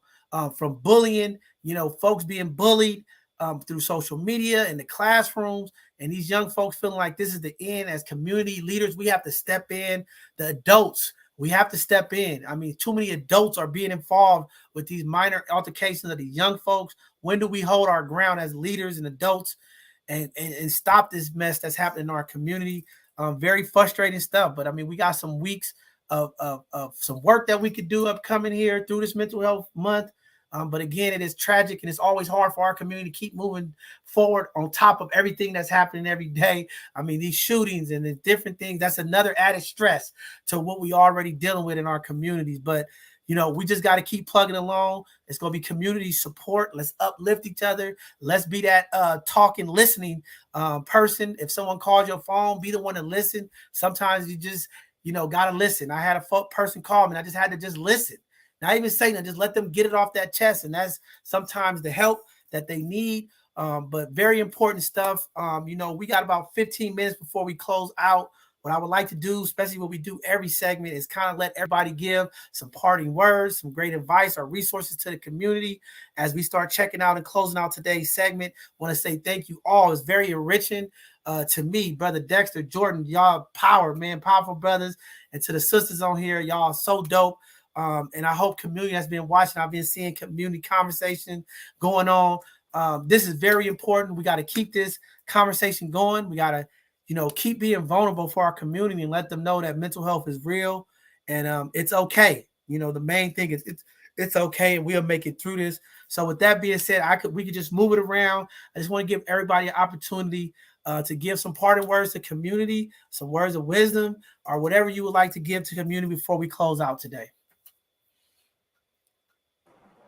I just want to say to everyone to be encouraged that, it is a tough conversation, but it's going to be all right if we work together, if we pull together on this. Be creative to the workers, be creative. Think of ways that you can do to really get down in the trenches at the root and really help people of color, whether they're brown, whether they're black, help people of color, because if we don't, then it is a losing battle. But I believe with hope that we're going to be okay. Stay encouraged. Oh, thank you for those powerful words. Who's going next? I can go next. I want to encourage everyone to continue to tell your story. Use the narrative approach. You have one, so use it. All the creative possibilities are endless to our healing, but also push the needle forward. That's all people who are practitioners, trainers of programs. We're here and we need to just take it up to the next level. So whatever we need to do, push it forward. Man, powerful stuff. Who's next? I'll go next. Just want to say, there is a thing such as generational trauma. But if we turn that around and we become generations of healed people, then we have generations of, healed, productive and just people that are functioning and not necessarily, happy or have joy, but just success and just overall healthy individuals in our world. We've got to push past it. We have to help each other. Do not be afraid to speak up for yourself. Love yourself enough to do that. Be vulnerable with yourself enough to do that. Get that circle around you, that circle of people that you trust, that you can talk to. Everybody may not be, that person, right? Even your circle may not be that person, but find, that one or two people that you can talk to, that can just listen. There is hope. It's okay not to be okay, but find it in your heart and be courageous to speak up for yourself. Wow, very powerful. Every time you speak, sister, you always enlighten me. And, your courage is what keep me going. There's a lot of times I'll be saying, I'm quitting. But when I think about your story and your obstacles and things you've been over to continue to push forward, you always keep me pumped up and motivated. So thank you again for coming on today. Who's up next? Somebody give us some closing words. Dexter or Renee? I'll go next. I want to say mental health is about self-care. That's all what mental health is. And so if we can just normalize it and just look at them as they're synonymous with each other and know that it's your responsibility, not your mother, not your daughter, just you. Your responsibility to take care of yourself. It starts with you. It just starts with you. And then as you model that and then normalize it in your conversations with your kids, with your partner, with your friends, it's just normal. It's okay. It's okay. It's okay to not be okay, and it's okay to just mental health. So normalize it, lean into it, accept it. It's normal. Normalize it. That's all I gotta say. Just normalize it. And if you need to see a therapist, go see one. Therapy for Black girls is a resource, not for girls, it's for men as well, but it's a platform for people of color, for Black folks. So Therapy for Black girls is a great resource. You can find a therapist. You can search by insurance. You can search by the type of therapist you're looking for. your zip code. And real quick before you go, Dexter, I want to ask you this because I didn't get that out in today's conversation. But Renee and Debbie, how has telehealth helped? I know during the pandemic they were doing a lot of mental health services through Zoom online. Yeah. Is that something in the future you could see as a tool that our community can use? Because sometimes Absolutely. our folks, do y'all think it works? Okay, I just wanted It to kind of works. get that. Okay. You know, it opened up access for people, you know, where sometimes people got to commute, they got to, you know, and they got to drive, and it's just too much, you know, the logistics of the planning, and it made it easier for some people to just do it. I mean, we already live in an age where we're online all the time, so it helped to bridge that access. I saw a lot of clients, you know, during the pandemic via telehealth. Now, you know, there are some drawbacks to it, but it beats a blank. So it definitely is, you know. And I also see things where there's also other.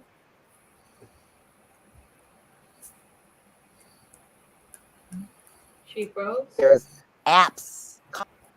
Uh-oh, am I still there? Okay. Can you hear me? We can hear you. Yeah, we hear you broke up a little bit. Yeah, so there's apps. Okay. And I think but it's there's other important apps and even things now, that you can use as well. Yeah, I think it's important now to even have kind of a hybrid model where some people you'll see in person and some people you will continue to see on Zoom. And I think that's very fruitful to do it that way.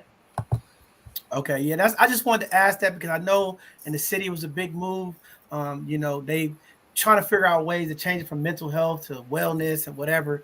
But you know, I'm really pushing for it. We need mobile healing centers, right? Where we actually take the services to the people, because everybody talk about meeting people where they at. But when you find out these organizations who doing mental health in our community, they always telling our people come to them. Well, sometimes in our community, you know, the gang location, people can't cross certain paths. I said, why we can't get a mobile wellness center on wheels? We take it to those communities and give the people the services, you know. So I just wanted to see how that how the health was going. I haven't really got a lot of feedback on it, so I was just trying to see, is it working? Because sometimes people like to do their treatment and services in their privacy at their home. Sometimes going out into a wellness center for some folks, the taboo-ness of it or whatever, people don't want to be seen going in to get that help. That's why I asked that, because if that's something that we need to do, we need to promote Black telehealth where we have those Zoom conversations and do it that way. I mean, I'm at a point now, whatever it takes, you know, we need to do it, and how much ever we're investing in this country, locally and to the state and beyond. Like, we got to invest into this mental health in our community, because all these folks on the news and they talk about mental health, but it's like, what are we really doing as far as funding and getting those people here to do those services? So I thought telehealth would be cool, because sometimes in areas where the Black population is large, because some folks was telling me they was getting therapists from like the East Coast or the South, and maybe that's what we have to do, pay those folks so that we can get somebody that look like us in the South that we can't get it here in the Bay Area. But you know, it's just work that we got to do. But Dexter, go ahead, Dexter. I didn't mean to cut you off, brother. Oh, no, man. You doing your thing. I want to say telehealth do help. I'm a patient of telehealth. I do one-on-ones and I do in the men's group. So I do both, and it works. That there's nothing like, you know, seeing a group of men come together and be able to speak, and you will find that you're not alone. And that's the problem. People are scared to be alone. But when you get to talking, things get to coming out, you find out that you're not the only one. So telehealth works on that. To answer your question and to everybody else, it does work. I just want to say, love yourself. Love yourself. In closing, love yourself. Seek peace and happiness. And while you loving yourself, it's okay to love others, because that's what this world needs, because it's a lot of hate. And that's pretty much all I have to say. Wow, very powerful, deep, my brother. More love, more hugs. Miss Tony, you want to go ahead and give your farewell to the community before I close out today? I think Miss Renee might have said this earlier, that one of the best ways to try to heal is to write. I want to invite you into just getting you a notebook and writing every single day that you can, even if it starts with one sentence. I am grateful for da da da da da. I don't care if it's that you're grateful that you had enough toothpaste to push out that toothpaste to brush that teeth. I don't care if you just woke up because you had a headache last night. I don't care if it turns into one sentence and it turns into 3 pages. I want to invite everyone to get you a notebook. Write to yourself daily. Tell yourself what you're grateful for. And then when you're ready, go back a month or two and read what you wrote and realize that you're not where you were now than where you're at now. And I'm only inviting you to do this because it's something that I did and it helped me heal. It was the littlest things that was bothering me and the littlest things that I could see that I'm grateful for. So I invite you to get a notebook and write these things out because this work is hard. It's a lifetime work that you have to do for yourself. And I will just give a little bit of my testimony. Growing up in the foster care system from the age of 8 years old and aging out of the system at 18 years old, being a ward of the state, and then them stamping a piece of paper saying that you're grown now because you're 18 and you're on your own being pushed out into the world. I decided that I wanted to keep ascending and make my life better, because as soon as you hear that you grew up in foster care, they put a stigma on you. Not only that, but being a Black woman, being a Black girl. And so we all have a story. We heard that so many times today. We all are hurting and we all are scared. But just remember that we got God. We got community. And look through your phone book and call somebody and ask somebody to just listen to you. Okay. I think somebody said it earlier on here. Sometimes you just need to listen to somebody because there's so much that you have bottled in that you just need to talk it out. Okay. So I just thank you again for this platform, John Henry. Thank you for letting us tap into our community. I'm so grateful to be Black, and I wouldn't even change it for nothing else, even though the struggle is real. I love you, God. I love you all, and keep ascending. Keep ascending.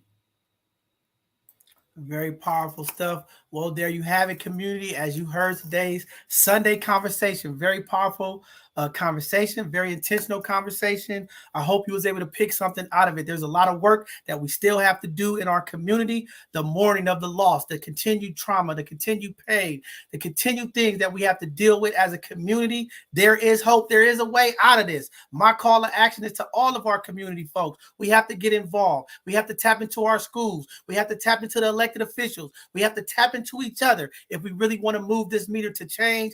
Change is all about removing people, places, and things, thinking of something different, opening up to opportunities. We can do this as a collective. We just have to all stop, take a pause. Y'all heard me today, self-care. We have to stop, take a pause, self-care. As we unite together as one community, there's a lot of struggles that we're going to continue to have to fight to get to this finish line. But together we could do it. Please be a voice, be a listening object to somebody, be able to be there for somebody. You heard the brother Dexter say we need love, we need hug. There's so much pain in our community, so much hurt. Please be the person that invoke love into our community. Please be that person that's going to be open to listen to somebody who is going through something. These conversations are real. They are impactful. Today was another day of important information. Again, the testimony of the people. It is always nice to hear people who look like you talk about you, talk to you, and talk about the things that you're going through in the community. Being vulnerable is an open thing that we have to be in our community if we really want to change. So thank you all for tuning in. Let's get involved. Let's take this mental health thing serious. Let's reach out to someone. If you know somebody suffering, going through something, going through a breakup, going through loss of a family member, be that person to be kind, make a phone call, check on them, encourage them. Just be that listening ear. We need it right now with so much going on. It is overwhelming sometimes, the things that we deal with in community. Here at both sides of the conversation, y'all know what we're going to do. We're going to continue to change that narrative. That's our job, to make sure that we hear from our people, our voices. We don't want to hear from Fox News. We don't want to hear from CNN. We want to hear from our community. That's what you heard today. Real people who look like you, that have been through it, going through the journey of life. Take some of these examples. Take some of these role models. Take some of the advice and information that was given today and place it into your heart, your life, impact your family, and to our young people the most precious thing that we have. Parents, adults, community leaders, listen. Let's listen to our young people. They have a lot of information. They need love. They need support. Let's pour into them because they are our future. Those seeds need to grow, and they will grow. With that being said, thank you all for tuning in. This Tuesday will be our next live segment as we go ahead on our Hidden Gem segment every Tuesday to highlight our Black and brown businesses and our community leaders that are doing positive things to impact our community. With that being said, be safe. There's enough things happening in our community. To the man of the community, be protectors. Protect the women of our community. Protect the elders of our community. Community folks, be vigilant. Keep your eyes open as you see different folks coming into our community. We don't need another mass shooting in our community.